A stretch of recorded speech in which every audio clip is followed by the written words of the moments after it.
अब ये है जो है ब्रह्मांड वाइड चित्र है। पूरा ब्रह्मांड का इसमें पूरा ब्यौरा मैं यहाँ दे रहा हूँ कि ब्रह्मांड कैसे है। तो ये तो है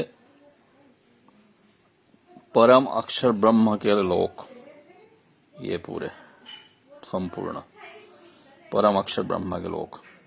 और बीच में ये धागा है सफेद, यहाँ से यहाँ तक, ये यहाँ से यहाँ तक एक सफेद धागा है।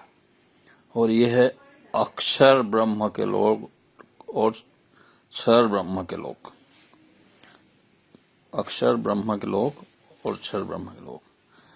वेदों में जो लिखा है 7 संख्य 21 ब्रह्मांड है। ये 7 संख्य 21 ब्रह्मांड यहाँ है। और यहाँ इतने एरिया में असंख्य ब्रह्मांड है। असंख्य ब्रह्मांड बताया है वेदों में जो लिखा हुआ है। अब ये यहाँ सतलोक जहाँ पे है, ये यहाँ सतलोक है। ये इस क्षेत्र में सतलोक है। यहाँ से सीधे जाते हैं, यहाँ पे एक भावरी गुफा है और भावरी गुफा से सीधे यहाँ सतलोक है, यहाँ जाते हैं। अब यहाँ सतलोक में है क्या? अक्षर ब्रह्म और क्षर ब्रह्म का अपन विवरण बाद में करेंगे, पहले सतलोक का विवरण करते हैं। तो यहाँ सतलोक में है क्या? यहाँ एक वर्गाकार भवन है। यहाँ एक वर्गाकार भवन है और इस भवन पर अत्यंत श्वेत छत्र है, सुंदर श्वेत छत्र है जो काफी उथला है, कम गहराई लिए हुए है। और श्वेत छत्र के ऊपर भी अत्यंत सुंदर बारीक अल्पिन की नोक पर आने वाली ऐसी सुइयां जैसे ऊपर होती है, ऐसी स्वर्ण आभा उत्पन्न हो रही है। स्वर्ण आभा उत्पन्न हो रही है। यहाँ पे वेदों में लिखा हुआ है कि सुवर्ण बिंदु शोभ्य, सुवर्ण बिंदु शोभ्य। यहाँ पे सुवर्ण बिंदु शोभ्य यहाँ पे लिखा हुआ है वेद में। तो ये सुवर्ण बिंदु इसी में है, इस छत्र के ऊपर सुवर्ण बिंदु है। अब ये छत्र सीधा टंगा हुआ है, कोई शक्ति से नहीं, किसी से जुड़ा हुआ नहीं है, स्वयं ये है, स्थापित है। ये ब्रह्मांड का जो सतलोक है ये वर्गाकार है और यहाँ वर्गाकार में ये इसकी दीवारें स्फटिक की बनी हुई है। स्फटिक की दीवारें इसमें बनी हुई है और यहाँ लगी हुई है ना। अब ये यहाँ से आदमी कहाँ जाता है? ऊपर जाता है। तो ये शिवलिंग युक्त आकाश है, ये शिवलिंग युक्त आकाश है। यहाँ से शिवलिंग युक्त आकाश, और शिवलिंग सब काले हैं, ये सब पूरे काले। ये यहाँ ये पूरे एरिया में सब काले काले शिवलिंग है। और बीच बीच में किसी ने जैसे रेत भर दी हो काली, अत्यंत सुंदर, जैसे किसी ने रंगोली रचाई हो। ये यहाँ पर इस एरिया में अंडाकार शिवलिंग है और सब शिवलिंग जो है काले हैं और ये जो है रेत भरी हुई है, ये बारीक बारीक रेत है ये।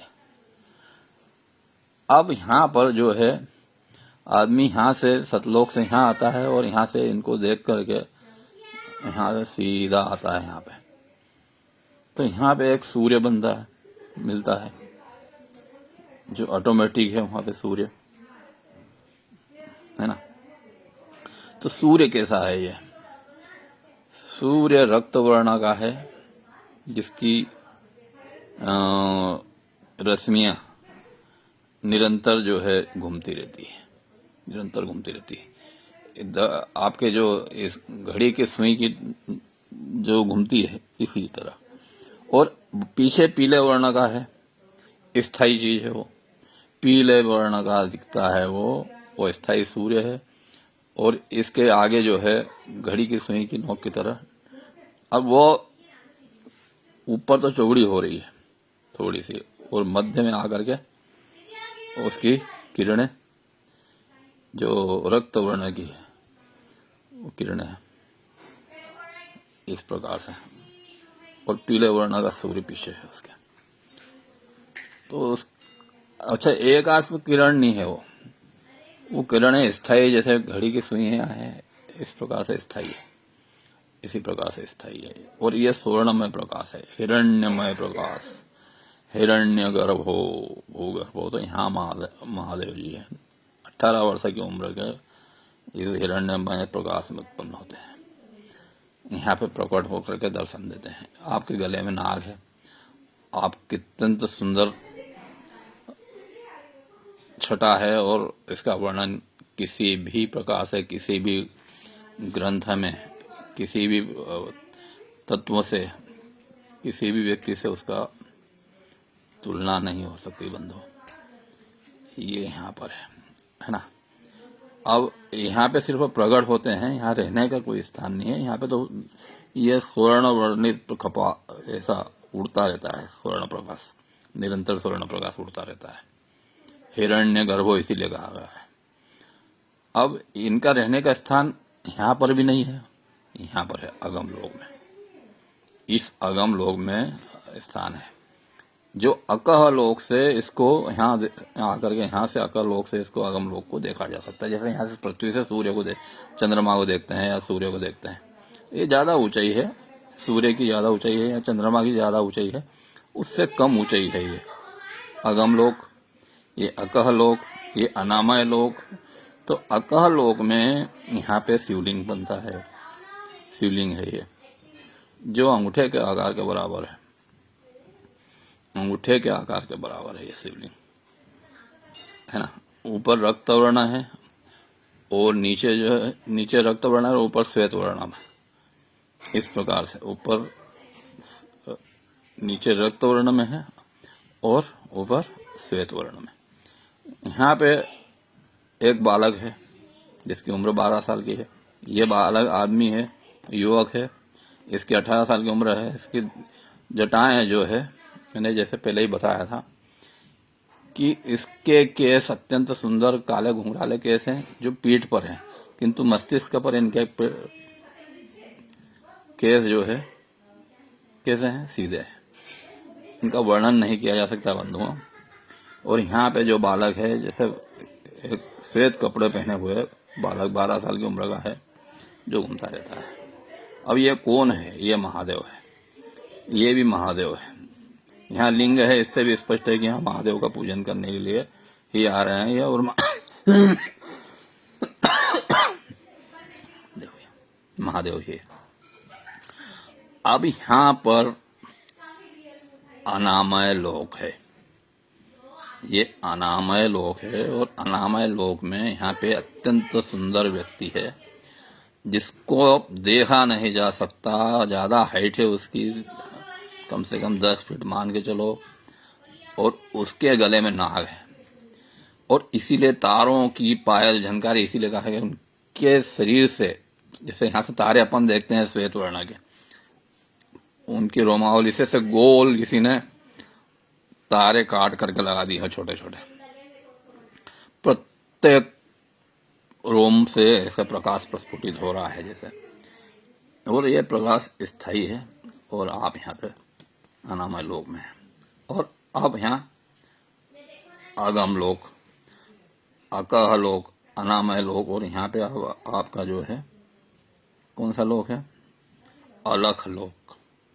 अलख लोक में अंधेरा लिया हुआ है थोड़ा सा, यहाँ कोई दिखता नहीं है। यहाँ एक वृद्ध व्यक्ति है, अंधेरे के कारण सिर्फ उनको समझ आ सकती है कि यहाँ पे वृद्ध व्यक्ति है। तो ये 4 लोगों का वर्णन किया गया है। यहाँ पे वृद्ध व्यक्ति, आप पूरा अलग है ना, वो लिख नहीं सकते। आपका पूरा जन्म जन्मांतर की पोथी उनके पास है, लिखने की जरूरत नहीं है। वो सब समझ जाते हैं कि आप किस लिए यहाँ आए हैं, कब कब आपने जन्म लिया है, क्या क्या करा है। और इसीलिए इसको अलख लोक कहा गया है। अब यहाँ पे देखो, एक आपके गले में नाग है अनामय लोक में, आप यहाँ अकह लोक में वृद्ध रूप में मिलते हैं, अलख लोक में वृद्ध रूप में मिलते हैं। अब यहाँ पे शिवलिंग है। कैसा है शिव जी का दरबार यहाँ कैसा है? जैसे किसी ने नारियल को काट करके बीच में से काट करके रख दिया हो, ऐसा श्वेत है ये एरिया। इस एरिया में ये शिव लोग हैं। और ये लोग जो है यहाँ से आप चलते हैं तो यहाँ पे शिव जी के दर्शन होते हैं विथ उमा महेश्वराभ्याम नमः। उमा और महेश्वर के रूप में यहाँ पे, और बीच में उनके अंत में नीला प्रकाश है। जैसे ये यहाँ पे नीला प्रकाश है ना, दिख रहा है ना, ऐसा वैसा नीला प्रकाश यहाँ पे भी है। ये अब यहाँ पे ये श्लोक में आप जो गोलोक है, ये शिवलोक है गोलोक, इसको गोलोक धाम कहा गया है। गोलोक धाम में आप जो है विष्णु और लक्ष्मी के रूप में विराजमान है, महाविष्णु और लक्ष्मी। आपकी सुंदरता ऐसी है, श्याम हल्के नीला रंग लिए हुए, हल्का है, हल्का नीला रंग लिए हुए है। आपके हाथ में शंख चक्र गदा पद्म है, सब नीलवर्ण के हैं, किंतु शंख का ऊपर का हिस्सा जिसको मूड कहते हैं, जहां से अपन मुंह में लगा करके उसको फूकते हैं शंख को, वो स्वर्ण वर्ण का है, सोने के वर्ण का है। और यहाँ पर जो है राम और सीता है इस लोक में। 1 2 3 4 5 6 और 7 लोग हो गए, है ना। यहाँ राम और सीता के रूप में है, यहाँ सोए हुए हैं, यहाँ सोए हुए हैं। और आपके शरीर से 2 या 2 फीट ऊपर ऐसा लगता है कि जगमग जगमग प्रकाश दूर दूर हो रहा है, जिससे आप यहाँ से अपन तारे देखते हैं, इसीलिए आपको तारे देख रहे हैं जैसे। तो ये जैसे ऐसा लगता है जैसे बुलबुले उड़ रहे हैं, क्योंकि तारों जैसा प्रकाश दिख रहा है, श्वेत और अत्यंत सुंदर यहाँ की आपकी छवि है। आप करवट लिए हुए हैं, आपका यज्ञ जो सिर है आपके हाथ के ऊपर है, और कंधा जो है कंधे के ऊपर आप सोए हुए हैं, जैसे अपन आमतौर पर इस देखते हैं सीताराम, इसी का वर्णन किया गया है। इसीलिए इस क्षेत्र को क्या कहा गया है, क्षीर सागर की उपाधि दी गई है, क्योंकि यहाँ श्वेत प्रकाश प्रस्फुटित हो रहा है। ऐसा लग रहा है कि जैसे बादल घुमड़ घुमड़ करके आ रहे हैं, इसीलिए इसको क्षीर सागर क्षीर सागर नाम दिया गया है। अब ये देखो कि यहाँ पर ये अपन नील ताम्रस श्याम कामरी, तुलसीदास जी लिखते हैं नील ताम्रस श्याम कामरी। ये मयूर पंख जैसे अपन देखते हैं, ये हमने बनाया, इसको ऐसा डिजाइन नहीं बन पाया, बना सकते थे हम इसको ऐसा करके यहाँ पे बुला सकते थे, है ना। तो ये यहाँ पे ये इस प्रकार का प्रकाश प्रस्फुटित हो रहा है। और ये 7 संख 21 ब्रह्मांड में जो सूर्यों के प्रकाश, चंद्रमाओं का प्रकाश जो निकल रहा है, ये यहाँ ऐसे जगमग होकर के, और इससे भी बाहर ये सब चीजें निकल रही है। अब ये ब्रह्मांड है, तो अब जैसे गोलाई लिए हुए तो सब चारों ओर से प्रकाश ऐसा निकलेगा, तो जैसे ये गोलाई लिए हुए है उदाहरण के लिए, तो यहाँ से प्रकाश ऐसा निकल रहा है। ये आ रही समझ में कि नहीं, ये गोलाई लिए हुए तो यहाँ से प्रकाश सब जोर से निकल रहा है। अब यहाँ पे अक्षर ब्रह्म का लोक है और यहाँ क्षर ब्रह्म का लोक है। तो क्षर ब्रह्म के भी 21 ब्रह्मांड बताए गए हैं वेदों में, अक्षर ब्रह्म के 7 संख्य ब्रह्मांड बताए गए।